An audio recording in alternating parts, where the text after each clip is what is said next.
I am talking about the church growth strategies that are internally focused and that are focused on Christians growing by adding Christians. Right?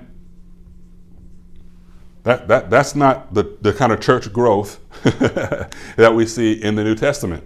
Okay, so these typically grow by adding Christians, and most of these are internally focused. Most are internally focused. I remember seeing one particular organization say, "We will double your church attendance in 2 years." Why is that the goal? Why is that the goal? And I researched the program, looked at their curriculum, looked at all their stuff. They had eight steps, I think, 8 steps to double your Sunday morning attendance in 2 years. And they did not mention discipleship once. I was also looking at another organization that was going to help churches grow, and it talked about beefing up your church's evangelism. And here are ways that your church can create a buzz in your city talking about your church. And I'm like, that's not evangelism. Talking about Jesus is evangelism. Talking about your church is not evangelism, right? Why? That's this kind of a model. Let's get people in the building. That's not making disciples. That's not the Great Commission. Now, people might argue, well, you got to get people in the building so we can make disciples. Wrong. No, you don't. And again, it's that same idea. And how do I know? Because even when you try to get people in the building, like I said earlier, most churches don't even have a plan to make disciples. So that's certainly not why you want to get them in the building, because you don't even have a plan on what to do when they get there. The plan that what you have to do to normally get there is something called growth track. Growth track.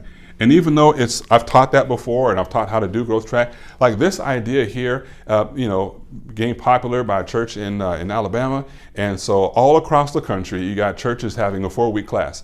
And, week 1, week 2, week 3, week 4. And here's the thing, the outcome or the purpose of that class is to help people join. It's membership. It's not about spiritual growth. It's about membership. And what's the outcome of the class? Either join a ministry or join a small group. It's not your purpose.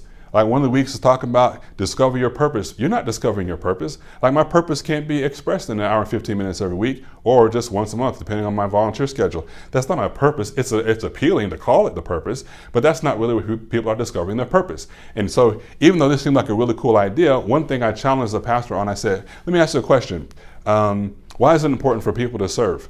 Well, because people need to, as a Christian, it's important, as a believer it's important, so on and so forth. I'm like, okay, well, let me ask you this question. When you are going over a list of opportunities to serve, do you have a list of opportunities in the city, like in your community, for the people in your church to serve?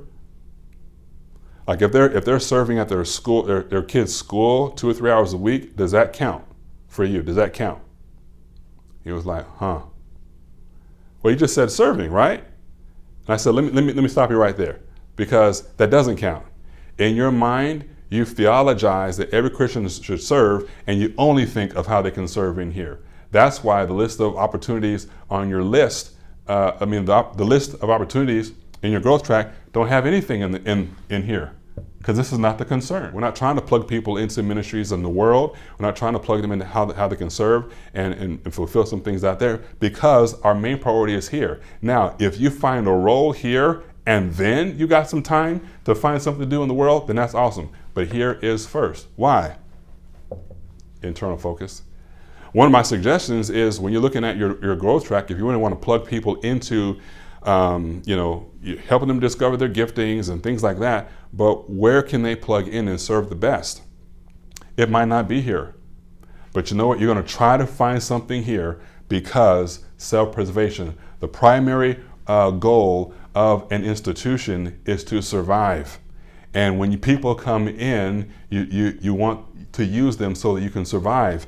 And you end up creating this dynamic here. So you have programs for people to choose from that can meet their needs and things like that. And each of those programs are supposed to, let me do it this way.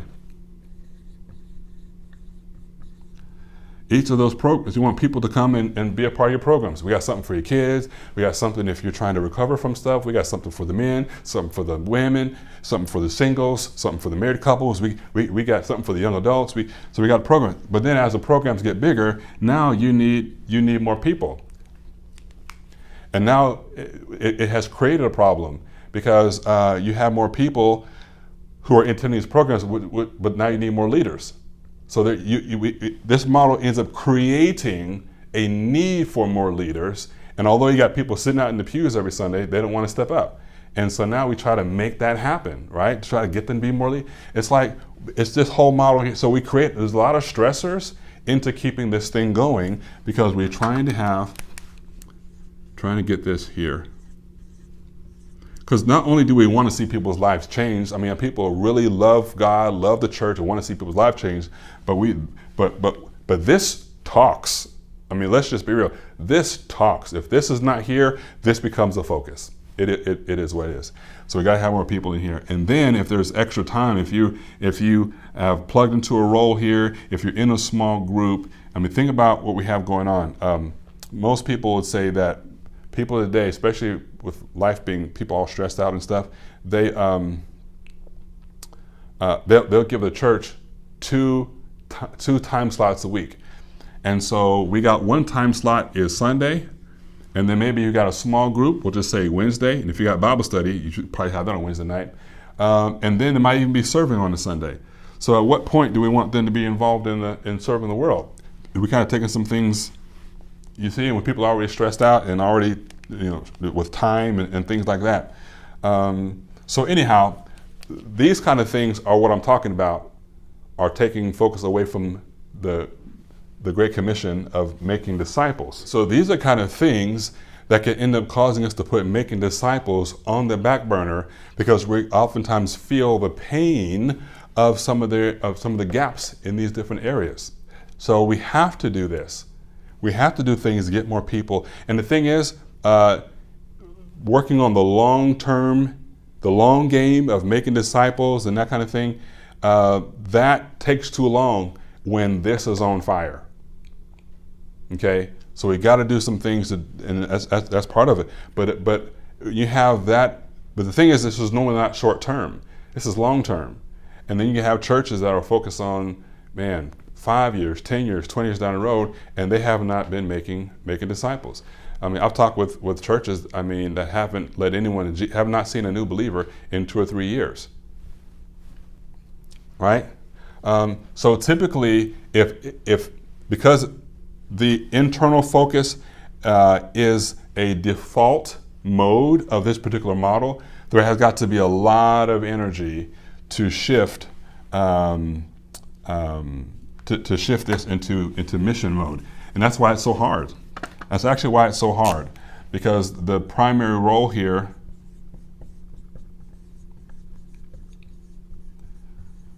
when a church begins to be institutional like this is self-preservation, whereas over here the primary function was mission. Okay, think about how Jesus was talking about, hey, when you go, don't take stuff with you. Don't take stuff with you. Why? I don't want you to even worry about nothing. Keep your focus here. See, the more things you accumulate, the more things you have to protect, the more things you got to preserve, the more things you got to take care of, and that will take you away from the mission. So what church consultants like myself do is say, okay, what can we do here? How can we shift some things to where we can accomplish the mission here? And one of the things is that instead of this being centralized leadership, where this person is, everyone is looking to this person to do everything, how do we shift it to where it's more of an Ephesians 4 model where this person's gifting helps empower these people to go out and to handle the mission? Okay? When it comes to new believers today, there's people still getting saved here. God's going to be doing his thing. But I'm talking about reaching our potential as a church. And many new believers today are not going to come into this model. at all. I was reading one survey. If I find it, I'll put the link to it here so you can read it yourself. But one survey was talking about up to like 70% of people say in their mind like they're not going into a church building, like no matter what. 70%. Y'all, that's crazy. And like if you don't know that, then then you could be trying to figure out in a room like this how do we brainstorm to get the community to come to our building. So this here is not the plan. This is the plan. This is the plan. But here's what ends up happening. With an attractional model, we are meeting people's needs, meeting people, making them feel comfortable, making them feel at home. You are welcome here. You're welcome home. You're this. You're amazing. You're smile. Like when we try to boost our hospitality and this experience that people have, it's about them, right? We want to serve them. What do you need here? We have people helping you park and people helping you check your kids in. People giving you tours of the building. Like we're catering to people, and we wonder why. And we can complain about a consumer mentality. Well, we attracted them by feeding the consumer, like that's how we got them, by feeding the consumer mentality. So what ends up happening is we treat them as consumers, then they get in, and then we say, now you need to serve. Now you need to serve others, right? It's kind of a bait and switch for some people's experience. Like it was all about me, and then we get in, and now it's not about me. Right? Now you don't want me to think about myself? And so on the other hand, when it came to Jesus and his model, he was like, you got to deny yourself. If you want to follow me, deny yourself. This ain't about you and everything happening and being uncomfortable for you. Right? So the method is different. The method is different here. If you came to somebody's house church like in Iran or Japan or China, you're going to have a different experience here about what Christianity is about than if you come over here. Why? Because that's why. That's why. And the reason why I'm saying this is because I'm saying we got to make some shifts here. Okay, let me get back to what I was saying about new believers. So what that means is, and I wrote about this in my book. Me and Jeff wrote a book called Sharing Jesus Online. Jeff Reed, leader of the church.digital. And what we're saying is we got a new kind of new believer now. Although some will still come here and be invited and things like that, that's fine. But a lot of new believers who are not going to go in here will definitely come to a house. So you've got to start shifting. One suggestion I have is you got to start shifting part of your model here. Now I'm speaking to pastors or leaders, volunteers, as you're empowering people to go out into the world and do things, to share Jesus, to evangelize, right? You got to equip them, like show people how to share Jesus and then what to do afterwards. When they run into people and they get saved, coming to this building cannot be the first step for everyone. That's not going to work for everyone. But so you might have some that come here, but most of them will go to somebody's house.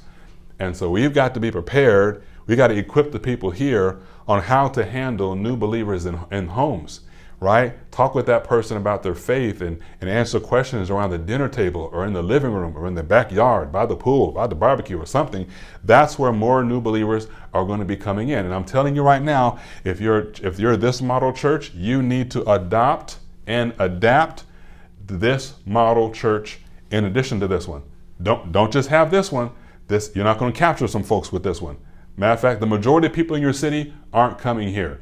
You need to figure out how to do this. And what this does is just more of this particular model. Okay? People are more comfortable. They don't always want to hear your sermons. They don't always want to hear your worship team. They don't always want to sit in a room with 200, 300 strangers, right? That might be your experience or my experience growing up in church. We're used to that. Not today. Today, we got to figure out how to bring the church to people, and that's in homes. In homes. I know there's one church in a laundromat. There's one church in a lawyer's office. The lawyer got saved and started bringing people in his office and just discipling them there. One lady's in a laundromat every Friday, and she's like, I'm here with the same people every time, and we're here for 2 or 3 hours. So she ended up starting a church. See, that's the empowerment where people are taking the church to the world. And when so to speak, when we catch fish, not all the fish need to come here. Some people's entire church experience needs to be here in a home where they never come in here. I know that might be offensive because you put so much resources, time, and energy into making this amazing that you want everyone to love it. But the reality is, and please wake up, people ain't coming. 70%, they ain't coming. So then how do we capture them? Well, you need to find some people who you trust to start leading some house churches. You need to figure out how you can help empower, equip these folks. There are some great resources out there. KC Underground is one of them that I recommend if you're in this model and you wanted to have some people who can lead house churches. And I'm not saying that when they lead a house church that they leave your church. No, stay connected. They're still under you as a spiritual leadership. If you're a pastor, they can still stay connected, but you can actually develop a house church ministry or a house church network in your city with this as your hub, where you are sending out leaders into the city and into your community, and they're still coming here to be poured into, to remain fellowship and things like that. But they, instead of just leading a small group, they have a house church. One of the differences is house churches are going to be focused on people in the city. People in the city coming, people coming here that will never go here. When we try to make this a first step, we're going to lose them. Case in point, how many times have folks signed up to be baptized and they don't call you back? Like you leave messages, hey, is baptism coming up, or to join a membership class, and they don't call you back. Ask your guest services team or whoever does your calls, and they'll tell you what I'm talking about. They're not. It's just not. It's not the same. Not the same. So one of my suggestions here. So again, with your growth track, think about looking into the community of some volunteer needs, or ask the people what needs do they see in their life throughout their week that they can plug into, okay? And challenge people to not just be a volunteer inside your building, but how can they serve outside the building? And then you need to look at how can you adopt what's called a multimodal, like this is one mode of church or one expression, and this is one mode of church. And there's also the digital, but I'm not going to get into that in this video, long enough. Even digital churches are a thing, but there's definitely a multimodal or kind of a hybrid model. And I'm saying to you, this right here, you as a pastor, if you're here, you need to figure this out here. If not, you'll find some significant challenges in years to come trying to figure this out. But if you think more, instead of congregation, right, I mentioned this is more focused on congregational growth. If you get out of your mind that the congregation needs to grow and open up your mind to just your impact growing in the city, your spiritual legacy in the city, your spiritual impact in the city, then you should not be so married to this model that you can't look at this one, which is the original model. And you don't still stop looking at this one as the enemy. The church was born like this. Okay, the church was born like this. So stop looking at this as the enemy, and stop looking at this as something where only people who go rogue start a house church. People, they have no accountability. There's no one leading them. There's no one can bring correction. No one, they can be filled with heresy. It's like, no. If you maintain connection, there's a way to do it healthy. It's happening all across America. It's been happening all across the world, but certainly happening all across America. So anyway, there's more to say about that, but I wanted to just break it down.